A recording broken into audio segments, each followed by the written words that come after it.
IMF ने अपनी staff report finally release कर दी है और काफ़ी कंसर्न्स भी हाईलाइट किए हैं और हमारे भी एंड से काफ़ी लोगों ने इस पे कमेंट भी किया है, मगर कुछ पॉजिटिव भी लोग रह रहे हैं कि नहीं रह रहे कि सिर्फ नेगेटिव ही लोग इसका नतीजा निकाल रहे हैं। नेगेटिव तब आपने तो बिल्कुल भी ना इसको डिप्लोमेटिक नहीं, वो असल में है पॉजिटिव पॉजिटिव भी है इसके अंदर, वो आगे जाके बात करते हैं। लेकिन उन्होंने बेसिकली सैटरडे की जो स्टाफ रिपोर्टें आती रहती है, मतलब उसके अंदर आपकी प्रोग्रेस, आपकी बेसिक सारी चीज़ें कर रहे हैं। 9 महीने का जो हमारा प्रोग्राम था, जो फेब में जाके उसकी आखिरी ट्रांच आनी है, उसके ऊपर तो हम आते हैं।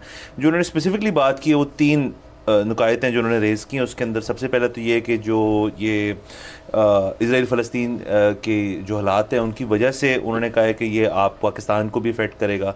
मैं जियो पोलिटिकल सिनेरियो के अंदर भी आपको तंगी आ सकती है, करेंसी के पॉइंट ऑफ व्यू से भी आपको तंगी आ सकती है, उन्होंने ये चीज़ हाईलाइट की है।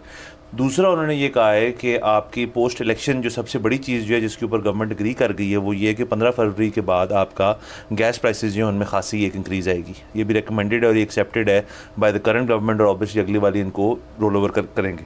तीसरी उन्होंने जो बात की है, सॉरी कटिंग यू ऑफ, हुकूमत काफ़ी पॉजिटिव लग रही है लेकिन ये हमारे लिए बैड न्यूज़ है बेसिकली। हाँ, मतलब वो उन्होंने बेसिकली जो सारा मुआयना है वो भी हम भी करेंगे कि क्या क्या चीज़ें अच्छी हुई हैं, लेकिन ये तो वो है जो इस वक्त की स्टाफ रिपोर्ट के अंदर वो कह रहे हैं कि be very of all these things. इसमें तीसरी चीज़ ये है कि इलेक्शंस के इर्द गिर्द जो इस वक्त पोलिटिकल इंस्टेबिलिटी का एक चीज़ बनी हुई है उसको उन्होंने हाईलाइट किया है, जिससे अगर आप उनकी बात से तो ये तासुर नहीं आता, लेकिन वो बात ये कर रहे हैं कि इलेक्शन जो हैं वो कराएं ताकि एक गवर्नमेंट आए, ताकि वी हैव अ पर्सन या एक पर्सन और बॉडी ऑफ पीपल जो कि जिनकी हम बात करें।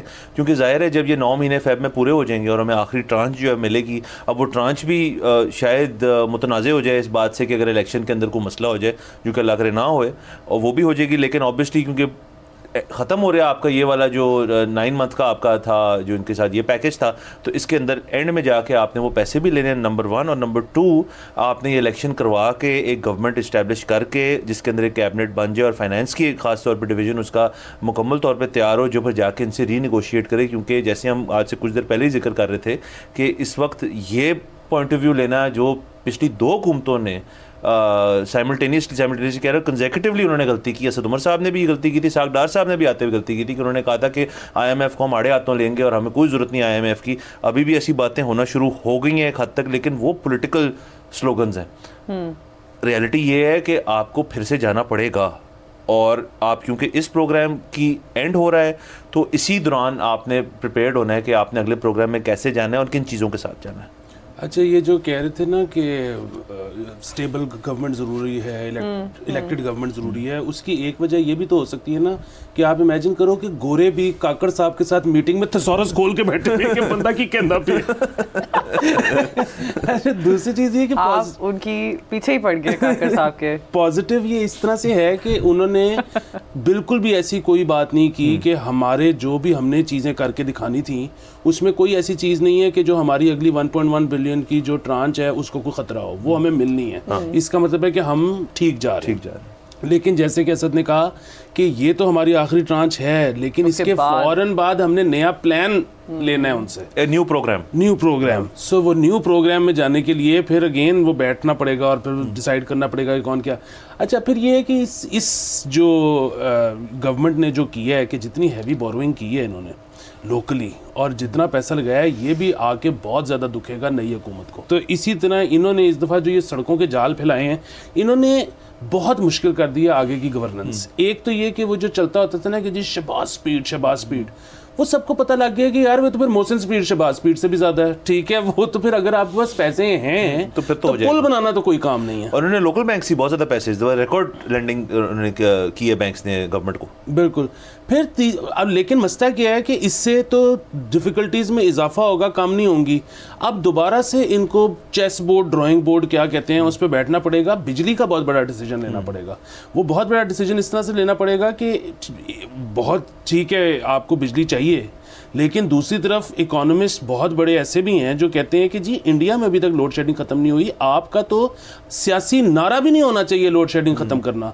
आप लोड शेडिंग ख़त्म करने के लिए जो मीन्स इस्तेमाल करते हो उससे जो आपका बैलेंस ऑफ ट्रेड और जो आपका करंट अकाउंट डेफिसिट के साथ होता है, तो अब ये अगेन ये बैठ के फैसले करने हैं कि अब हमने लोड शेडिंग खत्म करनी है नहीं करनी, लोगों को क्या बताना है, कौन ये फैसला करेगा, कौन अपने पे ये जिम्मेदारी लेगा, उसके बाद उसके साथ अगले इलेक्शन में, या अगले इलेक्शन तो पता नहीं कब है, लेकिन साल के अंदर उसके साथ क्या होगी। और आप देखें जो हमारा उन्होंने जो पॉजिटिव्स की बात हो रही थी वो ये था कि हमारा ग्रोथ रेट 2% पे स्टेबल है फिलहाल, that is a good thing. Reserves जिस जुलाई में जब हम गए थे इनके पास तो 4.5 बिलियन थे, अब 8.2 बिलियन तक पहुंचे हुए हैं। ठीक है, उसके ऊपर डिबेट ये छिड़ बैठती है कि रिजर्व्स इतने बड़े कैसे हैं, वो ठीक है, वो एक अलग बात है, बट रिजर्व्स आपके पास हैं। जो एक इंपोर्ट बिल का इतना बड़ा मसला पैदा हुआ था वो आजकल नहीं है, तो दैट्स अ पॉजिटिव। उसके बाद हमने जुलाई टू सितंबर अपने जितने टारगेट्स हैं वो भी मीट किए। उसके अलावा आपकी डॉलर स्मगलिंग के ऊपर जो कर्व किया है गवर्नमेंट ने, वो बहुत ही एक ज़रूरी चीज़ थी जिसकी वजह से डॉलर की एक कंट्रोल जो रेट आपको नज़र आ रहा है मार्केट में इतनी देर से, इस वक्त तो बल्कि और कम हुआ हुआ है, so that is also good. वो चीज़ें सारी जो हैं आपको वो देख के ही उन्होंने, जैसे आपने जिक्र किया कि इस वक्त उन्होंने कोई तनकीद का निशाना नहीं बनाया, तो इस प्रोग्राम को एंड हम एक अच्छे नोट पे कर रहे हैं उनके साथ। 4 चीज़ें जो हैं अलबत्ता उन्होंने कहा है कि जिसके ऊपर आपने काम करना है। नंबर 1 तो आपने जिक्र कर दिया एनर्जी प्रोडक्शन और एनर्जी प्रोडक्शन कॉस्ट, कि आप जितने की बिजली बना रहे हैं आप उस चीज़ को सिरे से अगर ठीक करेंगे तो उसके बाद डिस्ट्रीब्यूशन वगैरह तो बहुत बात की चीज़ें हैं। और जैसे आपने कहा इंडिया में अभी लोड शेडिंग नहीं खत्म हुई, तो हम तो अभी बहुत दूर हैं इस चीज़ से। पहले आप प्रोडक्शन कॉस्ट तो कम करें, ऑल्टरनेटिव्स भी दें। दूसरा, एक्सपोर्ट बूस्ट करनी है। एक्सपोर्ट के अंदर अगेन वो तो सिर्फ तब है जब इकोनॉमी का पहिया चलेगा, चीज़ें बनेंगी, गुड्स जो हैं एक्सपोर्ट होंगी। आई मीन टेक्सटाइल इंडस्ट्री के ऊपर भी आप अगर चले जाएँ तो उनका भी ये जो आपका पिछला क्वार्टर है वो मतलब आप इतना नहीं कह सकते। एग्रीकल्चर ऑल दो इज़ समथिंग जिसके अंदर आपने एक अच्छा ग्रोथ देखा है, तो आप उसके ऊपर फोकस करें। इन्फ्लेशन भी कम तो हुई 36% थी, मई में आप 29% पे हवर कर रही है फ्रॉम नवंबर ऑनवर्ड्स। एंड उसके साथ साथ अनएम्प्लॉयमेंट रेट जो कि 8% पे है। और ये सारी 4 चीज़ें जो हैं उन्होंने कहा है कि आप इसके ऊपर फोकस जो है वो मेन है। एंड उसके बाद जो अगला जो भी गवर्नमेंट लेके जाएगी उनके पास अगला प्रोग्राम, उसके अंदर ये 4 नुकात जो हैं ये बहुत अहम होंगे। मैंने वैसे जनरली काफ़ी हमारे जो गवर्नमेंट के इदारे हैं उनकी डेटा कलेक्शन और रिपोर्टिंग जो है मुझे कोई इतना फेथ नहीं है, ट्रस्ट नहीं है। So when we have these numbers and when we have these reports जिसकी बेस पे हम स्पेकुलेट करते हैं कि आगे क्या सिस्टम होगा, किस तरह होगा, इट कम्स टू माइंड कि पता नहीं अब ये ऑथेंटिक या नंबर्स जो हैं ये तो इसकी इन नंबर्स की तो वो तस्दीक कर रहे हैं। ठीक है, but the data I am pretty sure कि वो तस्दीक जब कर रहे हैं तो उनको कोई आप लोगों ने कुछ सबमिट की है। आप यानी कह रहे हैं कि शायद हमारे नंबर्स ठीक नहीं है जो हम उनको बता रहे हैं। मैं तो इसका एक जवाब है, इसका जवाब पता है क्या है? जिस तरह अली भी कभी कभार अपनी कंस्पिरेसी थ्योरी दे देते हैं उस तरह फिर मैं भी नहीं, इसका जवाब है बड़ा आप सही, आपका कंसर्न है।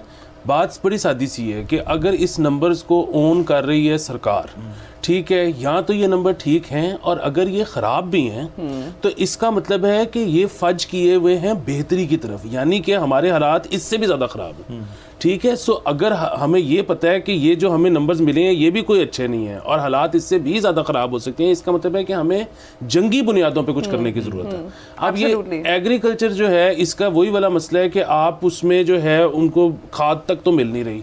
आप जो एग्रीकल्चर लैंड है उसको आप हाउसिंग सोसाइटियाँ बनाते जा रहे हो।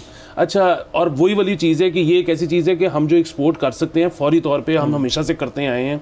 जहाँ तक दूसरी एक्सपोर्ट्स का मामला है उनके लिए वैल्यू एडिशन के लिए आपको कुछ चीज़ें इंपोर्ट भी करनी पड़ती हैं। जब आप इंपोर्ट करते हैं आपका इंपोर्ट बिल ज़्यादा हो जाता है, जब आपका इंपोर्ट बिल ज़्यादा हो जाता है डॉलर ऊपर चला जाता है, डॉलर ऊपर जाता है लोग शोर मचाना शुरू कर देते हैं।